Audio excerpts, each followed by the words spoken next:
그리스도의 안에서 사랑하는 새순가족 여러분, 어제 영업으로부터 우리 여름 성경학교가 시작됐습니다. 두 발로 콩콩 뛰는 아이들, 풍선을 배에 깔고 뒹구는 아이들, 피아노 밑에 숨는 아이들을 대신해서 부모님과 선생님들이 열심히 찬양하고 율동했습니다. 그 틈에 저도 끼어서 잠시지만 열심히 노래를 부르고 율동을 했습니다. 그런데 주일학교 아이들이 부르는 찬양의 가사가 마음에 와닿았습니다. 나는 예수님이 좋아요. 우리 사랑 이런 말은 자주 쓰지요. 조금은 입에 너무 익어서 빛을 잃어버린 그 말 말고 좋아한다 이 말이 마음에 와닿은 것입니다. 좋아하는 데는 별로 다른 설명이나 이유가 필요하지 않을 것 같습니다. 그냥 좋아하는 것이죠. 어쩌면 그런 어린아이와 같은 순수한 마음이 주께서 우리에게 원하시는 마음 아닐까 그런 생각해 봤습니다. 여러분은 하나님을 좋아하세요? 저도 하나님을 좋아합니다. 사실 좋아해야 할 만큼, 하나님을 사랑해야 할 만큼 그렇게 충분히 사랑하지는 못하지만 그래도 좋아하지요. 우리에게는 하나님을 좋아해야 할 수많은 이유가 있을 것입니다. 그 중에서 제가 특별히 한 가지를 꼽자면 그것은 우리 하나님은 우리의 연약함과 우리의 부족함들을 바꾸셔서 더 아름답게 빚어가시는 하나님이시기 때문입니다.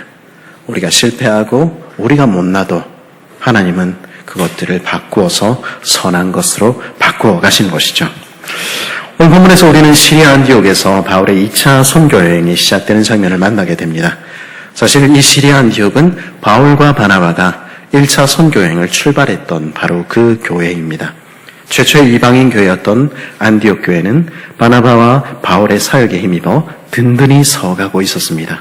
그리고 이 교회는 최초로 그리스도인, 그리스도를 닮은 사람들이라는 이름을 얻은 교회이기도 하지요. 그래서 그리스도를 닮아서 이들은 무엇을 했습니까? 이들은 예수님처럼 행동한 것입니다. 자기들만 좋고 자기들만 행복한 것으로 만족하지 아니하고 어찌하든지 하나님의 뜻이 이루어지기를 구한 것입니다. 그래서 교회에 근심거리가 있거나 걱정거리가 있어서 기도한 것이 아니라 하나님의 뜻이 무엇일까 구하며 금식하며 기도하기 시작한 것입니다. 그리고 그때 성령께서 그들의 길을 인도하셨지요. 그래서 이 교회는 그 교회의 담임 목사라 할 수 있는 바울과 바나바를 선교사로 내어놓고 파송한 것입니다. 중간에 함께 출발했던 마가 요한이 되돌아가는 큰 사고가 있었고 고난도 있었고 핍박이 있어 거의 죽을 뻔하기도 했지만 이들은 멈추지 않았습니다. 그 결과 복음은 시리아를 넘어서 지금의 튀르키예 중남부인 갈라디아까지 전해진 것입니다. 그곳에도 하나님의 나라가 전파되었고 그곳에도 교회가 세워진 것이죠. 그것이 바울의 1차 선교 여행이었습니다. 그런데 1차 선교 여행에서 안디옥으로 돌아온 지 얼마 지나지 않아 안디옥 교회에 문제가 발생했습니다. 예루살렘으로부터 내려온 어떤 사람들이 이방인들도 율법을 지키고 할례를 받아야만 구원을 받을 수 있다 주장한 것입니다. 예수 믿는 것만 가지고는 충분하지 않다는 것입니다. 율법도 지키고 할례도 지키면 더 좋지 않느냐 이야기한 것입니다. 그래야 네 구원이 온전해진다 말한 것입니다. 열심히 있는 사람들이 종종 빠지는 오류가 있습니다. 그것은 자기 열심에 빠져서 하나님의 말씀이 이야기하는 것보다 더 나아가는 것입니다. 나한테 익숙한 일, 내가 하고 싶은 일, 내가 중요하게 생각하는 그 일을 하나님의 뜻이야 그렇게 주장하는 것이죠. 그래서 이 사람들은 말했습니다. 율법 지키자는 게 나쁜 일이야? 할례 좀 받으면 어때? 다 열심으로 주를 섬기는 좋은 일이잖아. 좋은 일 좀 더 하자는데 그게 왜 문제가 되나? 나한테 좋은 그 일이, 내가 하고 싶고 나한테 익숙한 그 일이 다른 사람들한테도 동일하지는 않을 수 있습니다. 그 사람들에게는 그것은 무거운 짐이 될 수 있다는 것을 알아야 하는 것이죠. 새벽에 혹은 밤에 기도하는 일 얼마나 좋은 일입니까? 하지만 그 시간에 익숙하지 않은 사람들도 있고 밤늦게 일하시는 분들이나 아이를 키우는 엄마들은 나오기 힘든 것입니다. 그러면 나올 수 있는 사람들이 그들을 대신해서 더 열심히 기도하면 되는 것 아니겠습니까? 그럴 수 없는 분들은 집이나 직장에서 시간을 정해서 기도하면 되는 것입니다. 기도는 하나님과 내가 만나는 일입니다. 정말로 하나님과의 비밀한 기도의 시간을 사모하는 이들은 그것 가지고 남들을 평가하고 탓할 이유가 없는 것입니다. 하지만 때로는 죄인인 우리들은 그렇게 합니다. 왜냐하면 그 마음에는 때로는 은혜가 아니라 나의 행위와 나의 의가 가득하기 때문입니다. 그 눈에는 하나님 대신에 사람들의 시선과 인정이 채워질 때가 있는 것이죠. 초대교회에서 일어난 율법과 할례 문제도 바로 그런 일이었습니다. 그 일 때문에 예루살렘의 사도들과 온 교회가 모이게 되지요. 사도행전 15장에 그것이 최초의 공의회입니다.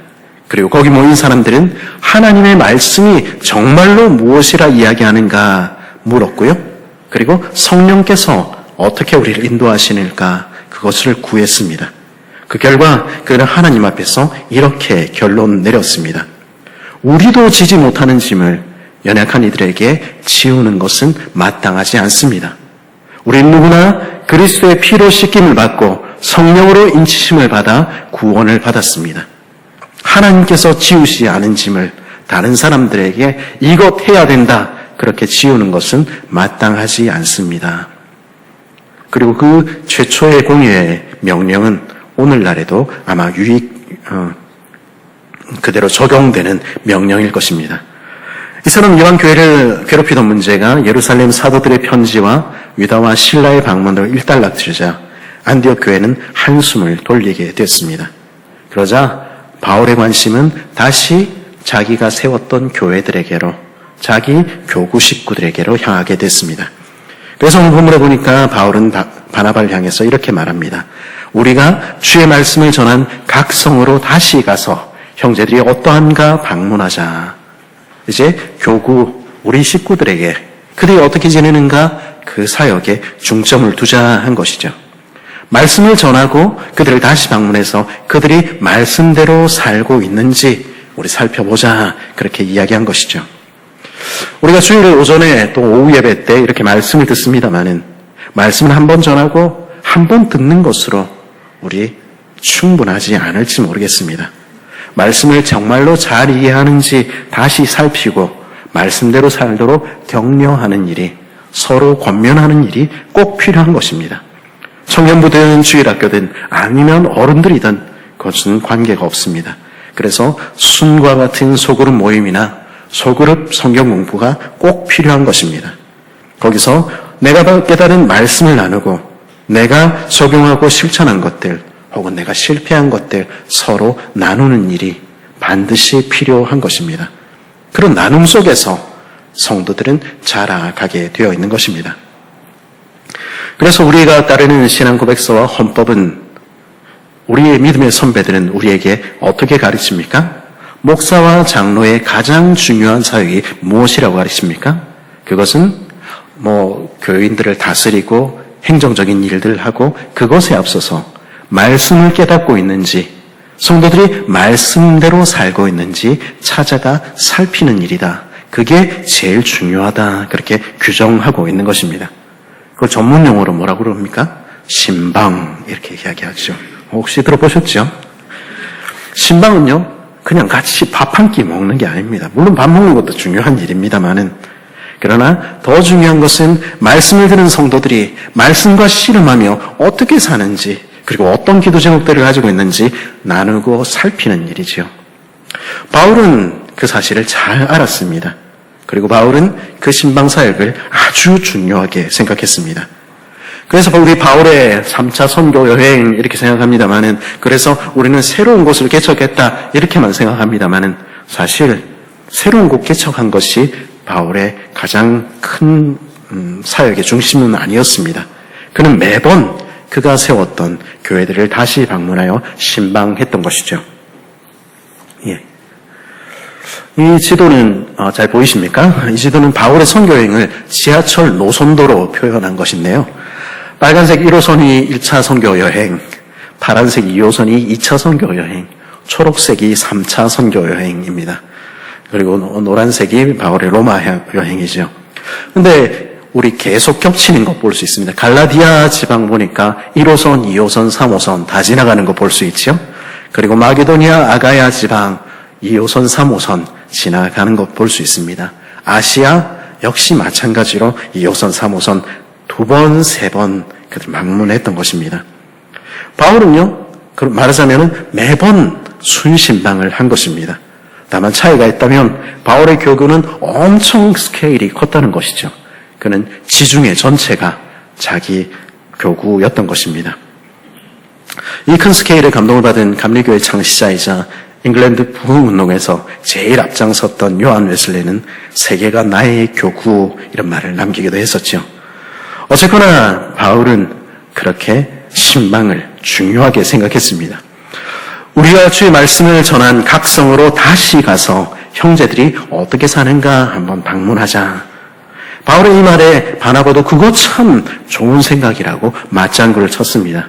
그래서 그들은 함께 2차 선교 여행을 준비하게 된 것입니다. 그런데 2차 선교 여행을 출발하려고 하는데 문제가 생겼습니다. 37절 뭐라고 이야기합니까? 바나바는 마가라고 하는 요한도 데리고 가고자 하나. 바나바가 1차 선교 여행 도중에 포기하고 돌아가 버렸던 그의 조카 마가 요한을 다시 데리고 나타난 것입니다. 그 모습을 보고 바울이 이야기합니다. 38절입니다. 바울은 밤빌리아에서 자기들을 떠나 함께 일하러 가지 아니한 자를 데리고 가는 것은 옳지 않다 하여. 걔는 안 돼. 그렇게 어떻게 무책임한 애를 다시 데리고 가. 그거는 옳지 않아. 그래서 바나바는 뭐라고 이야기합니까? 그래도 데리고 가자. 그래서 39절 상반절은 뭐라고 이야기합니까? 서로 심히 다투어 피차 갈라서니. 뭐라고요? 바울과 바나바, 안디옥 교회의 두 기둥이 서로 심히 다투어서 피차 갈라섰다 이렇게 말합니다. 누구보다 가까웠던 바나바와 바울 그 두 사람이 결별한 것입니다. 그러면 사역을 저버리고 떠난 마가 요한을 사역팀에 포함시켜서는 안 된다는 바울의 말이 틀렸습니까? 그렇지 않습니다. 학자들은요, 마가 요한이 사역을 포기한 이유를 몇 가지로 생각하는데요. 첫 번째는 이런 것입니다. 예루살렘의 부잣집 도련님이었던 마가 요한이 선교 사역이 힘들어서 도망쳤다는 것입니다. 당시 밤빌리아에서 갈라디아로 넘어가기 위해서는 넘어야 했던 타우루스 산맥을 넘어가야 했던데요. 이 산맥은 평균이 2,000m에서 2,500m, 최고봉은 3,756m에 이르는 엄청 높은 산입니다.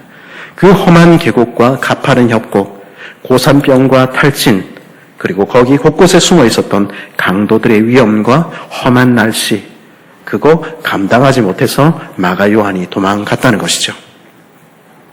다른 학자들은 마가 요한이 떠난 데는 단지 유약함을 넘어선 더 심각한 이유가 있다고 말하기도 합니다.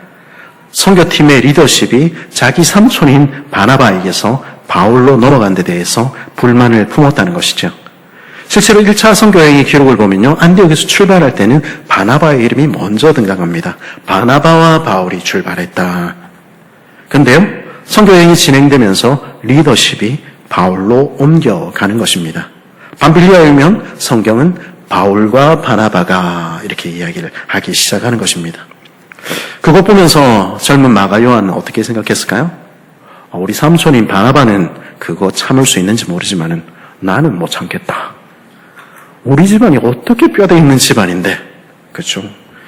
우리 집안이 예루살렘에서 교회가 처음 생길 때부터 어떻게 섬겨왔는데, 우리 집 다락방에서 120명이 성령 받지 않았나?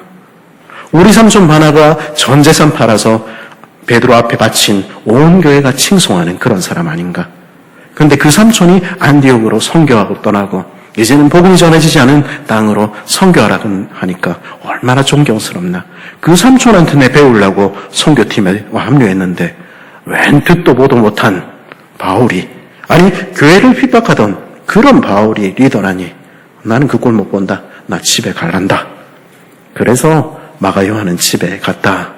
유력한 학설입니다. 그리고 또 더 심각한 이유가 있었다 보는 견해도 있습니다. 예루살렘의 정통 유대인이었던 마가 요한이 할례받지 못한 이방인들에게 그저 복음을 전하는 바울에게 불만을 품었다고 생각하는 것입니다. 그도 그럴 것이 바울이 본격적으로 이방인들에게 복음을 전하는 바로 그 시점이 마가 요한이 선교팀을 떠난 시점입니다. 마가 요한은 할례도 율법도 없이 그냥 예수만 믿었다고 구원받고 나랑 똑같은 하나님의 백성이라고 이야기하는 그 복음이 어쩌면 참을 수 없이 가볍게 느껴졌을지 모르겠습니다. 마가 요한은요, 교회에서 어렸을 적부터 잘 자라고 성장한 사람이었습니다. 인정받는 청년이었죠. 그러나 그는 자기 생각, 자기 세계에 갇혀 있었고 편협했을지 모르겠습니다. 그래서 나랑 다른 이들, 초신자들, 그런 이들이 어떤 생각인지 어떤 모습인지 알지 못했고 받아줄 줄 몰랐던 것이죠. 그래서 마가 요한은 선교팀을 떠난 것입니다. 그런데 그렇게 떠난 그 마가 요한이, 그렇게 분란을 일으키고 떠났던 마가 요한이 지금 삼손 손잡고 다시 돌아온 것입니다.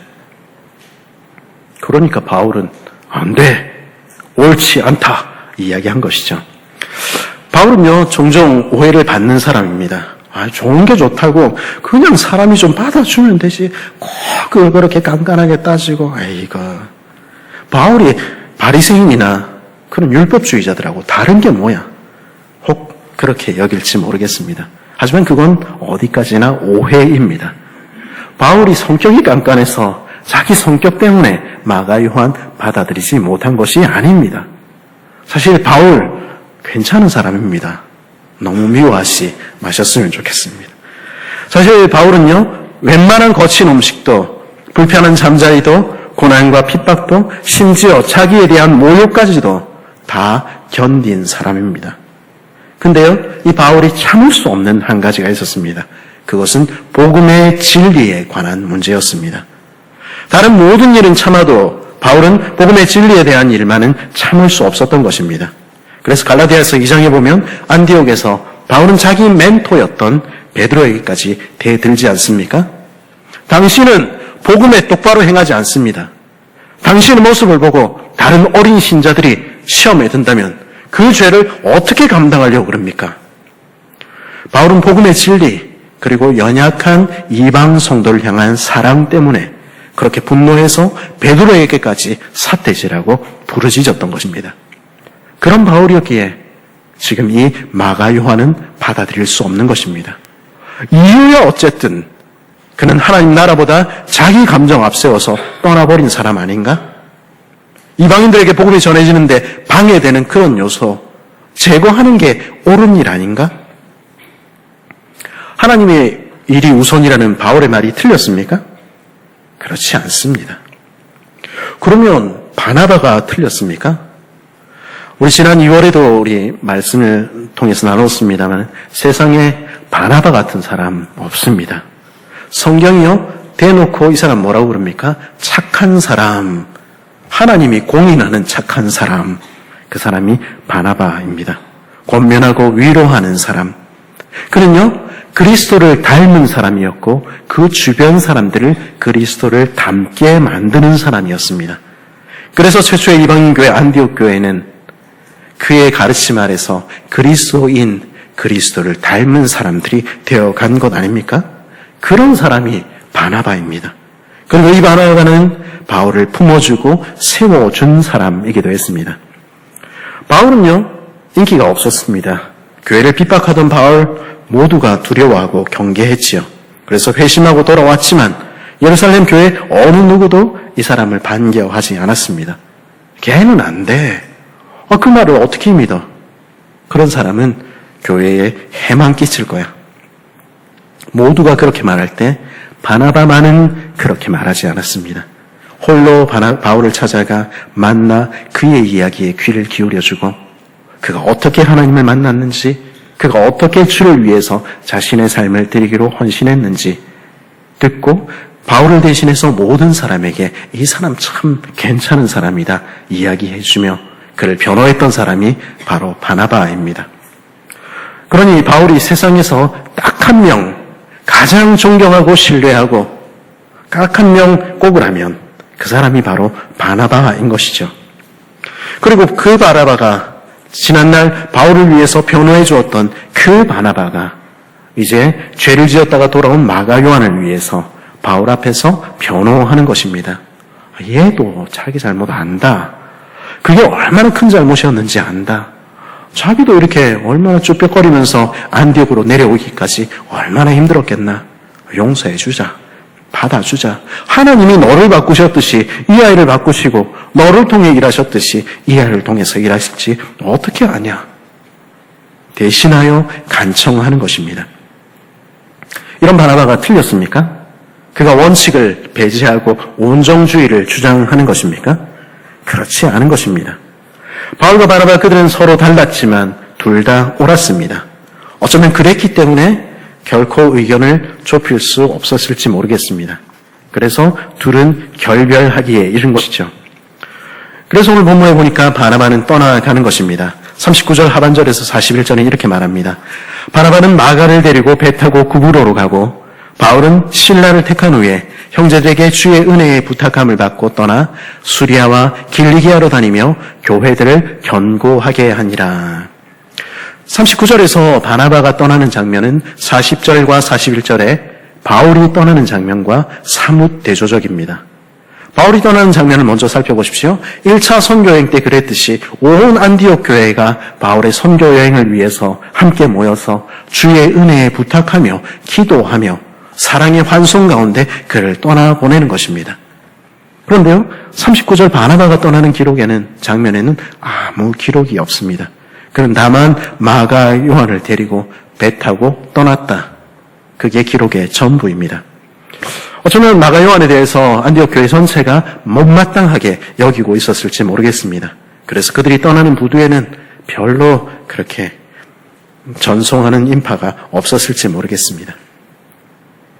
그러나 바나바는 이전에 그가 바울을 위해서 그랬듯이 이제는 마가 요한을 위해서 그 모든 것을 감수하기로 작정한 것입니다. 그래서 마가를 데리고 길을 떠나는 것입니다. 그리고요, 이 나이 많은 이 바나바는 사실 성경에서 이 장면을 끝으로 다시는 등장하지 않습니다. 그 위대한 사람, 그 착한 사람의 마지막은 어쩌면 환영받지 못한 채 역사 속으로 사라지는 것처럼 보이기도 합니다. 그리고 바울과 바나바는 다시는 함께 사역하지 못했습니다. 그럼 바나바의 뒷모습을 보는 바울의 마음이 어땠을까요? 내 말대로 하지. 아이고, 꼴 좋다. 그런 마음이었을까요? 결코 그렇지 않았을 것입니다. 그렇게 좋던 우리 사이가 어쩌다가 이렇게 됐을까? 바울은 그렇게 생각하지 않았을까요? 우리들의 이야기는 이렇게 헤어짐으로, 이렇게 아픔과 비극으로 끝나는 걸까? 바울은 어쩌면 그렇게 생각했을지 모르겠습니다. 그러나 놀랍게도 그들의 결별은, 이 헤어짐은 비극으로 끝나지 않았습니다. 41절에 이렇게 말하지요. 수리아와 길리기아로 다니며 교회들을 견고하게 하니라. 바울과 바나바 그들은 각각 헤어져서 다른 곳으로 향했습니다. 그러나 그 헤어짐을 통해서 하나님께서는 바나바를 통해서 구브로의 교회를 견고하게 하시고 바울을 통해서 수리아와 길리기아와 그리고 갈라디아에 있는 교회들을 견고하게 하시는 역사를 계속해서 이루어 나가신 것입니다. 어쩌면 훗날 바울이 빌립보 교회에 편지를 보내면서 다른 사람들이 나를 시기하여 다툼으로 복음을 전해도 전파되는 것은 그리스도니 나는 기뻐한다 라고 말할 수 있었던 것은 이때의 경험으로부터 배운 고백일지 모르겠습니다. 바울은요, 우리의 지혜보다 크신 하나님의 일하심을 경험했습니다. 하나님의 백성들이 하나님의 뜻에 순종하고자 노력할 때, 그래서 그분의 인도하심을 구하며 기도할 때, 우리는 서로 의견이 달라도, 서로 성품이 다르고 각자의 취향이 달라도 얼마든지 그 백성을 들어서 자신의 나라가 전파되도록 사용하시는 지혜로우신 하나님을 경험하는 것입니다. 그것이 바울이 경험했던 하나님이지요. 그러나 더 놀라운 이야기는 아직도 남아 있습니다. 바울은 유약한 마가 요한, 그렇게 떠난 마가 요한, 걔는 안 돼! 그러고 떠났지요. 근데 16장 시작하자마자 바울에게 하나님은 갈라디아에서 또 한 명의 청년 디모데를 맡기시는 것입니다. 근데 이 청년 디모데는 어떻게 보면 마가 요한보다 더 유약하고 더 소심한 청년입니다. 우리 알고 있지 않습니까? 그런데 그런 그를 맡기시며 하나님은 어쩌면 바울에게 물으시는 것입니다. 얘는 어쩔래? 얘는 더 연약하고 더 소심한데 니 어떻게 키울래? 그리고 이번에는 바울은 마치 바나바가 그를 품어주었듯이 그를 품어줍니다. 바울이 디모데를 다뤘던 방식은 이전에 그가 마가 요한을 다뤘던 방식과는 사뭇 다릅니다. 바나바가 그에게 그렇게 해주었던 것처럼 그의 처지에서 생각하고 교회의 입장에서 생각하고 그를 안아주고 섬겨주고 세워가면서 하나님의 사역자로 만들어가는 것이죠. 1차 선교여행 직후에 쓴 편지인 갈라디아서에서 바울은 할례는 절대 안 돼! 그렇게 말했었죠. 그러나 이제 2차 선교여행에서 바울은 복음을 위해서라면, 하나님 나라의 덕을 위해서라면 디모데에게 할례를 베풀어 유대인이 되도록 하고 있는 것입니다. 그가 디모데에게 보낸 목회 서신의 내용은 어쩌면 이렇게 한마디로 요약할 수 있을지 모르겠습니다. 디모데전서, 디모데후서 우리 보게 되죠. 그 내용을 요약하면 어쩌면 너 바나바 같은 목회자가 되라. 그렇게 요약할 수 있을지 모르겠습니다. 바울은 디모데를 또 다른 바나바로 키워내는 것입니다. 그럼 마가는 어떻게 됐습니까? 실패했던 마가, 바울에 의해서 거절당했던 마가는 어떻게 됐습니까? 마가는 잠시 바울의 이야기 속에서 사라집니다. 하지만 그는 바나바를 통해서 보이지 않는 곳에서 하나님의 또 다른 사역자로 성장하는 것입니다. 그래서 결국 어떻게 됩니까? 그는 마가복음의 저자가 되는 것이죠. 우리 마가가 쓴 마가복음은요, 모든 복음서 중에서 바울이 전한 복음의 핵심을 가장 잘 드러낸 복음서입니다. 바울이 썼던 그 표현을 마가는 그대로 다 쓰고 있죠. 복음의 시작이라 이렇게 시작하고 있지 않습니까? 그는 마가복음을 통해서 오직 하나님의 은혜로 우리는 구원을 받는다 소리치며 복음이 무엇인지를 드러내는 바울 같은 사역자가 되어 있었던 것입니다. 바울이 그의 생의 마지막에 쓴 디모데후서의 기록은 놀랍기만 합니다. 거기서 바울은 디모데에게 마지막으로 편지를 쓰면서 뭐라고 합니까? 내 사랑하는 아들 마가를 데려오라. 이렇게 편지를 씁니다. 그 마가만큼은 믿을 수 있는 하나님의 일꾼이라 말하는 것이죠. 바나바는요, 그 생의 마지막에서 마가 요한을, 실패했던 그를 또 다른 바울로 키워내고 있었던 것입니다. 바울과 바나바가 실패한 그곳에서도 하나님은 일하고 계셨습니다. 그들은 달랐고, 그들은 다투었고, 그들은 헤어졌지만, 그러나 각자의 곳에서 새로운 바울을, 새로운 바나바를 키워내고 계셨던 것입니다. 그들은 상처와 아픔 속에서 서로 헤어졌을지 모르지만, 그 일을 생각하면 두고두고 아팠을지 모르지만, 하나님은 그 모든 실패를 바꾸어, 그 모든 아픔을 바꾸어 합력하여 선을 이루어가고 계셨던 것입니다. 그리고 그 하나님이 바로 저와 여러분이 믿는 하나님이신 것입니다. 우리 진주가 어떻게 만들어지는지 그 이야기는 여러 번 많이 들어보셨을 것입니다. 사실 진주는 조개의 몸속에 들어간 모래나 그런 어떤 날카로운 조각 같은 그를 아프게 하는 이물질 때문에 만들어진 것이죠. 그렇게 조개의 속살을 아프게 하고 찢어놓는 그 이물질, 그 상처들이 다듬어지면 어떻게 됩니까? 그게 아름다운 진주가 되는 것입니다. 그래서 원래 천연 진주는 모양도 색깔도 다 다르다고 합니다. 그렇지만 그 모두가 아름다운 것이죠.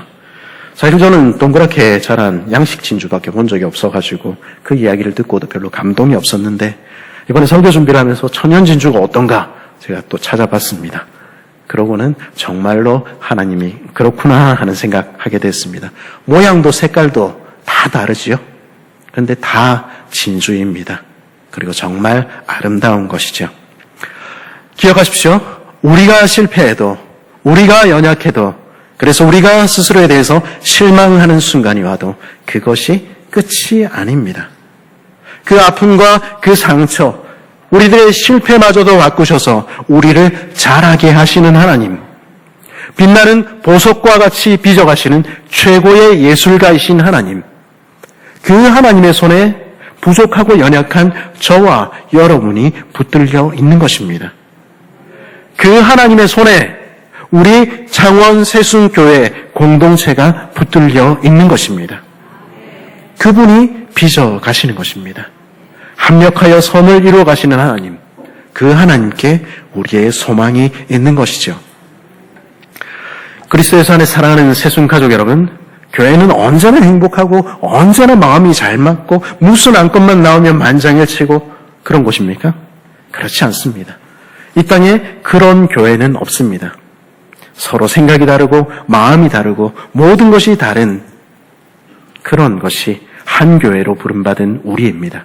그래서 때로는 우리 안에 갈등이 있고 오해도 있고 다툼도 있고 아픔도 있는 것이죠.